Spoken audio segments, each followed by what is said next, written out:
Apalagi dibilang nggak apa-apa mukul istri atau perempuan karena dia cerewet. Itu teori dari mana ya Sudia nih? Nah, teman-teman ada yang bisa menjawab mungkin? Bahkan anjing dipukul itu salah. Makhluk hidup dipukul itu salah. Iya, Apalagi manusia. Iya. Semut aja diinjak, gigit, apalagi manusia.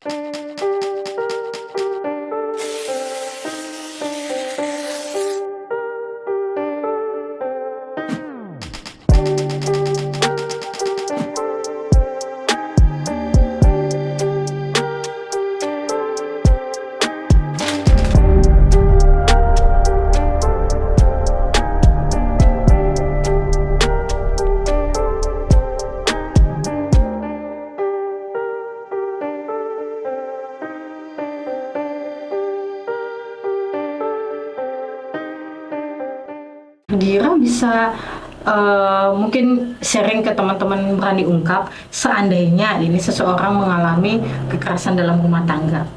Kemana sebaiknya dia melapor? Terus apa step-step yang harus dia lakukan? Karena kan nggak semua orang di sini punya basic hukum ya.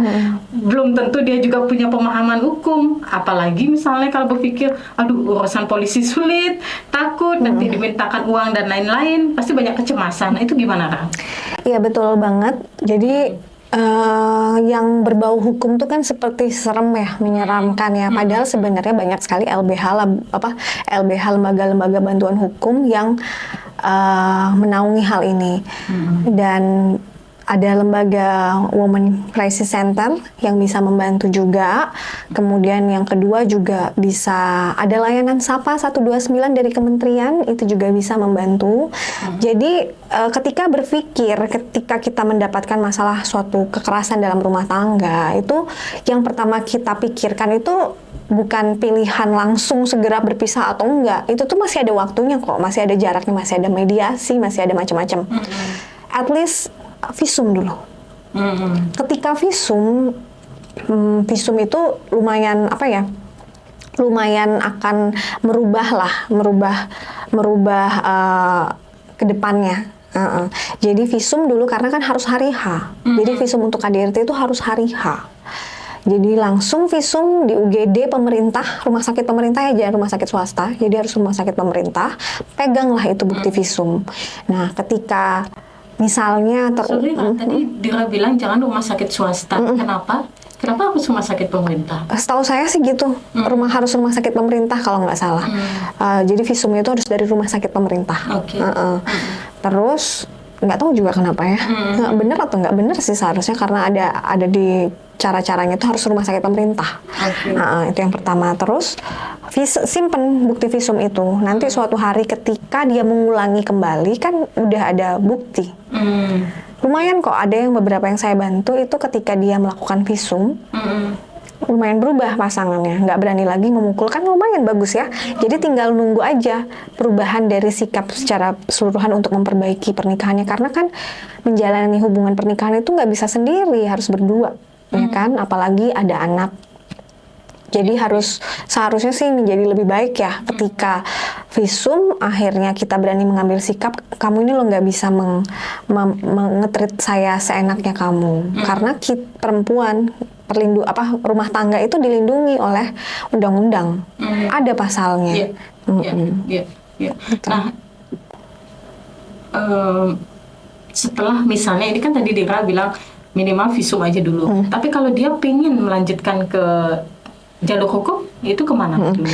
Jadi memang ketika ingin melapor ke kepolisian sebaiknya memang harus didampingi lembaga bantuan hukum ya, supaya supaya meminimalisir kejadian-kejadian yang tidak diharapkan ya kan.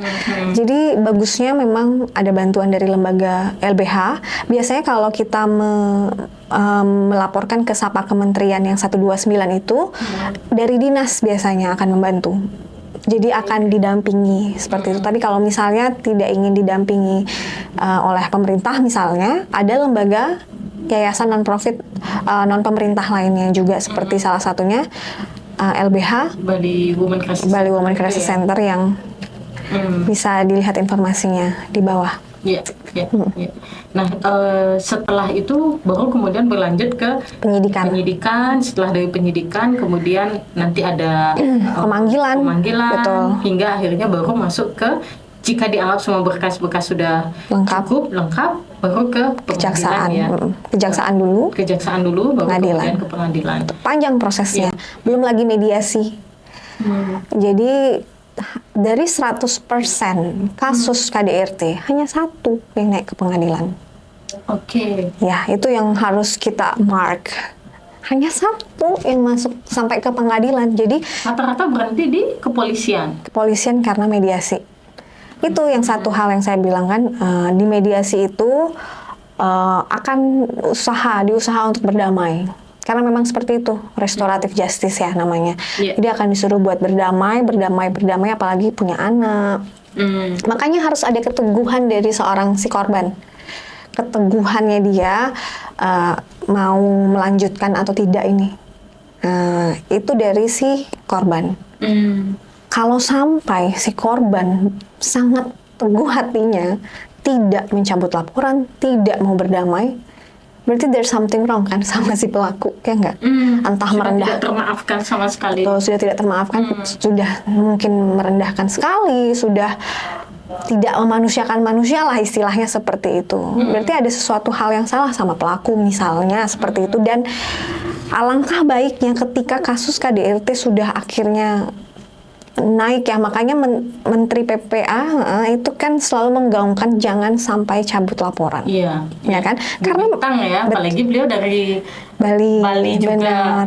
Jadi kenapa itu digalakkan? Karena memang dari 10 kasus cuma satu yang masuk pengadilan karena 80% itu berhenti cabut laporan.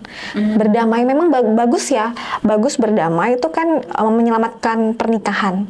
Ya kan, salah satu menyelamatkan pernikahan, atau mungkin salah satu yang keduanya bisa juga karena punya anak, kan malu ya ayahnya dia misalnya diadili atau kayak gimana, itu ada banyak sekali faktor sosialnya dan segalanya. Padahal sebenarnya sampai ke pengadilan itu sudah melewati ini semua, sudah maksudnya suatu pembelajaran yang berharga buat kita semua juga.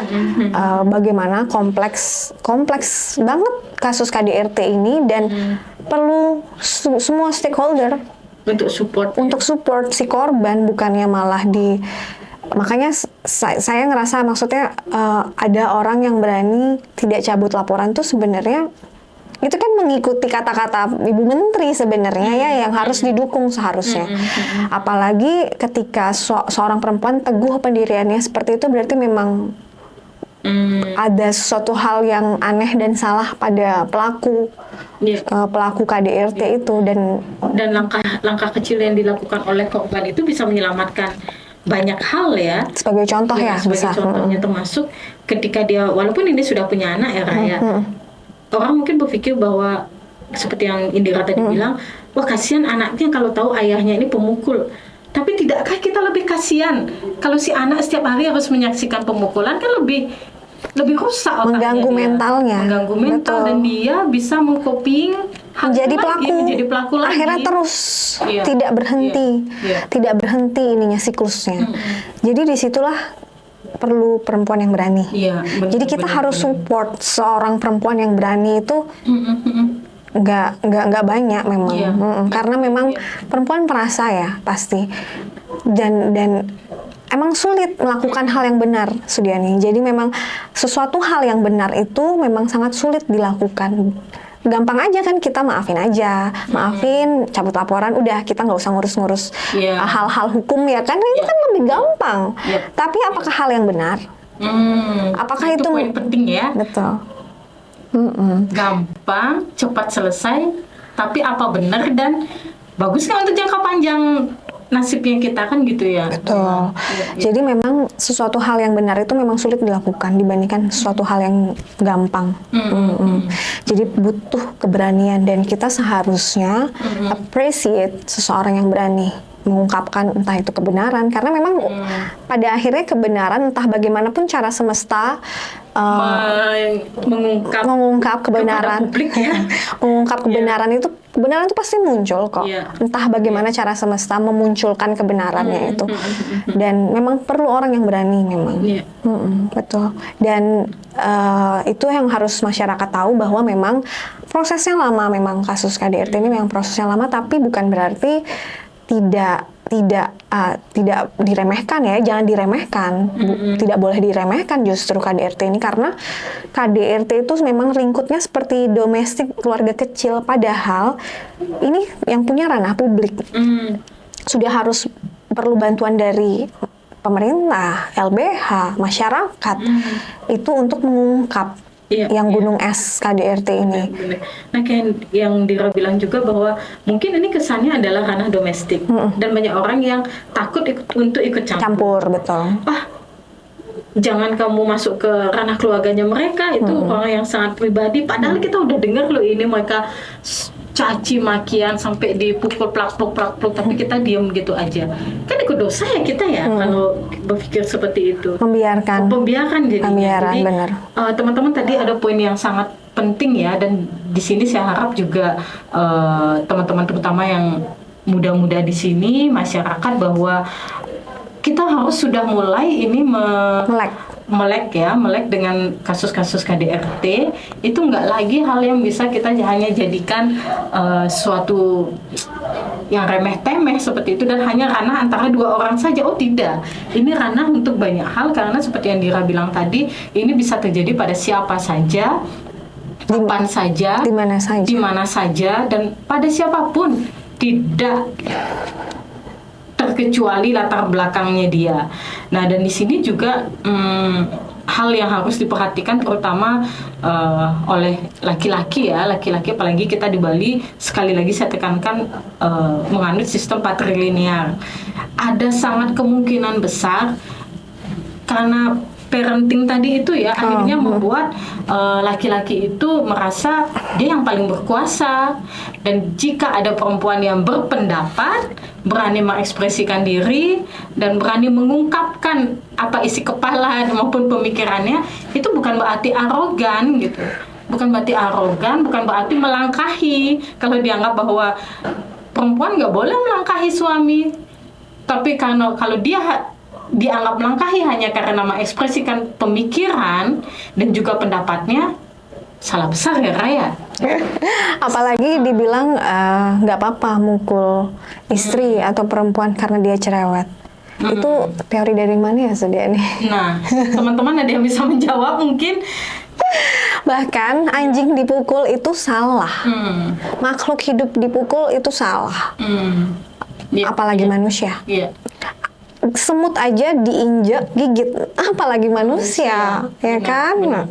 Dan jangan sekali-sekali juga kita melakukan pembiaran ya. Pembiaran itu juga kita secara tidak langsung menjadi pelaku. Betul. Pelaku kedua. Betul. Atau pelaku pasif gitu.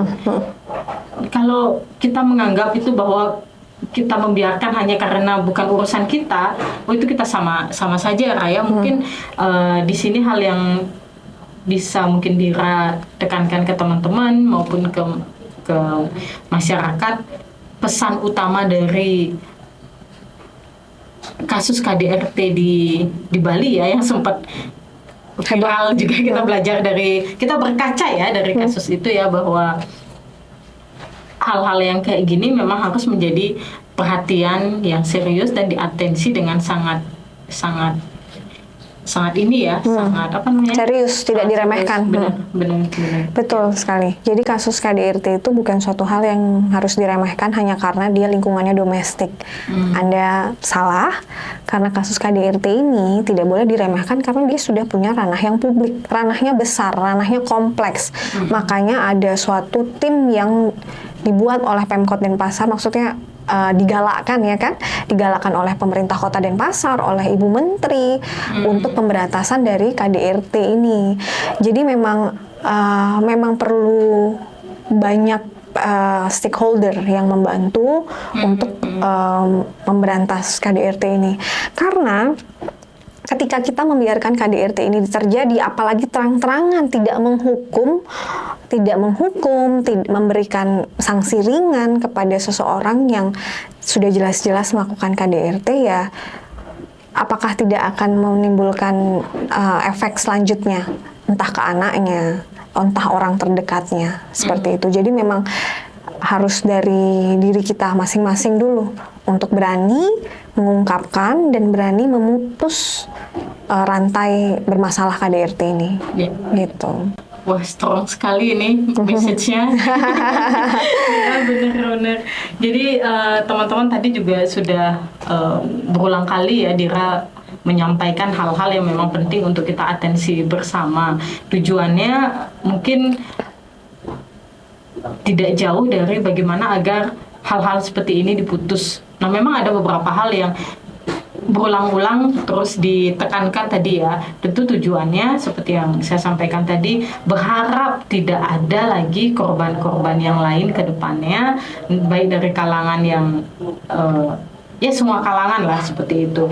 Dan hal yang penting juga ya teman-teman, bahwa ketika ada korban yang mau bersuara, jangan sampai kita justru menyudutkan dia ataupun malah mengintimidasi keluarga itu dengan menganggap bahwa korban atau didikan keluarga itulah yang tidak becus sehingga dia pantas untuk mendapatkan kekerasan. Itu manipulasi loh namanya. Iya. Betul. Jadi yang penting juga, poin penting dari bincang-bincang kita sekarang itu bahwa justru KDRT itu bukan aib buat korban. Bukan aib buat korban, tapi aib buat pelaku dan keluarganya. Jadi ketika seseorang bisa melakukan tindakan KDRT, pasti yang pertanyaan pertama, kayak gimana keluarganya didik ini orang kok bisa mukul istrinya, ya enggak? Jadi itu hal yang memang tidak ingin terungkap oleh si keluarga pelaku. Gitu. Jadi itu yang harus utama buat buat masyarakat ya, yang mungkin masih menyimpan masalahnya ini, bukan menyimpan masalahnya ini bahwa memang ini bukan aibnya kamu, ini bukan aibnya si korban, tapi ini adalah aibnya si pelaku. Itu yang jangan dibolak-balik. Itu nggak boleh dibolak-balik. Penting itu, dan itu juga yang harus menyadarkan kita dan orang sekitar ya, bahwa yang enabling si pelaku misalnya, yang membenarkan, misalnya itu udah yang seperti mungkin dia membela defensif, bilang menyalahkan si korban, entah dia cerewet, entah apapun itu reaksinya malah diutamakan, bukannya kenapa dia bereaksi seperti itu, ya kan? Seharusnya kan itu. Seharusnya ketika kita jadi penyidik ya, misalnya jadi detektif, kenapa dia bereaksi seperti itu? Kenapa dia bereaksi memukul, ya kan? Kenapa bereaksi dia memukul? Ya karena ini cerewet. Kenapa ini bereaksi cerewet? Ya karena mungkin suatu hal yang menyebabkan hal itu terjadi karena dia ingin melindungi keluarga kecilnya, kan? Kita tidak tahu, ya kan? Seharusnya itu yang paling utama. Jadi dan menyebabkan dan mengubah mindset kita bahwa ini bukan aib, KDRT itu bukan aib buat korban, tapi aib buat si pelaku. Vera, yang terakhir mungkin Dira bisa berbagi ke teman-teman, biasanya setelah korban bisa keluar dari lingkaran setan itu, apa yang mereka rasakan? Benar, jadi memang untuk berani keluar dari abusive relationship itu buat korban itu memang suatu hal, tindakan yang sangat berani dan perlu di-appreciate ya. Jadi yang pertama sekali adalah yang akan dirasakan korban itu sangat sulit untuk memaafkan dirinya sendiri. Jadi yang pertama, forgive yourself, maafkan dirimu membuat kesalahan, ya itu kan adalah suatu kesalahan, keputusan yang salah untuk ya mempercayai orang yang salah lah istilahnya, atau keputusan yang salah. Jadi yang pertama yang harus kamu lakukan adalah forgive yourself. Itu sulit loh, memaafkan diri sendiri itu sulit banget, tapi pasti bisa. Terus yang kedua adalah acceptance. Seperti yang tadi saya infokan kan, yang saat kita sudah baik-baik nih nyetir mobil, tapi malahan ada yang nabrak tiba-tiba. Nah, harus accept, harus menerima. Begitulah perjalanan hidupmu.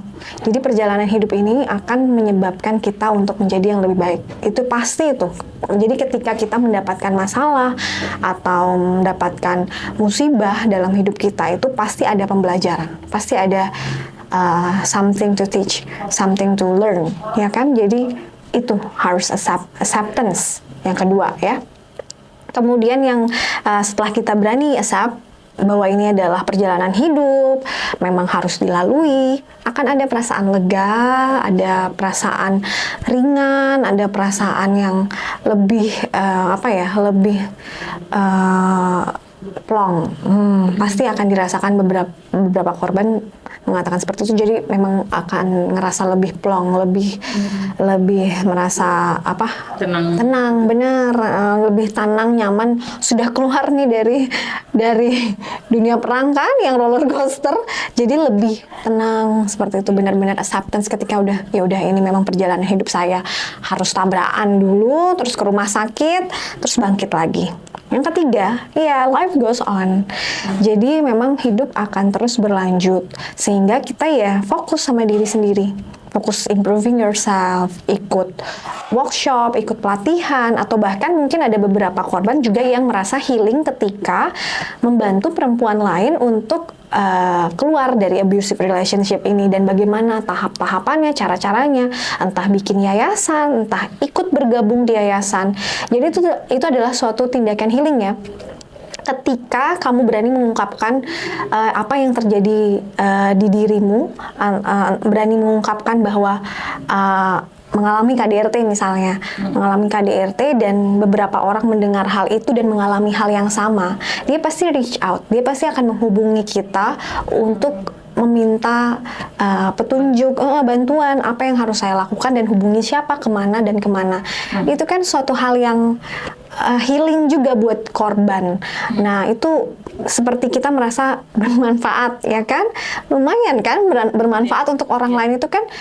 Kita walaupun mengalami musibah, mengalami suatu kemalangan, tapi ternyata bermanfaat untuk orang lain. Itu kan suatu hal yang impact-nya besar banget. Besar ya. Dan lumayan proses healing juga buat si korban. Ya, dan ketika kita sudah dibuat sebegitu remuknya, sebegitu tidak percaya dirinya, ternyata di depan masih ada banyak hal-hal positif lain yang bisa dilakukan oleh korban ya. Seperti contoh yang tadi, setidaknya mereka yang pernah mengalami nasib yang sama itu saling support, saling berpegangan tangan dan bantu satu sama lain ya. Jadi itu poin juga sangat penting disampaikan oleh Dira tadi, pesan yang strong banget ya, bahwa teman-teman ketika mengalami KDRT jangan menganggap diri sudah kiamat, bahwa dunia sudah berakhir. Ada banyak sekali hal-hal positif dan hal-hal yang bisa dilakukan ke depannya. Wah, terima kasih banyak Dira. Kayaknya teman-teman banyak yang semoga tergugah, mendapatkan banyak inspirasi juga dari apa yang sudah kita obrolkan. Berapa jam ini? 10 jam? 10 jam ya. Dan lagi-lagi tadi tagline yang penting banget ya, KDRT itu harus ditangani dan dengan serius. Jangan sampai kita menunggu bonyok dulu baru melapor, gitu ya. Jangan sampai ya teman-teman. Makasih banyak ya sudah bergabung dengan Dr. Indira yang hari ini sharing banyak sekali hal-hal penting untuk kita dan juga perempuan-perempuan, tidak hanya di Bali tapi juga di Indonesia maupun mungkin orang luar yang bisa bahasa Indonesia ya bisa menyaksikan apa obrolan kita pada sore hari ini. Sampai ketemu lagi di kesempatan berikutnya, dan ayo kita saling berpegangan tangan dan membantu sama satu sama lain ya. Sampai jumpa.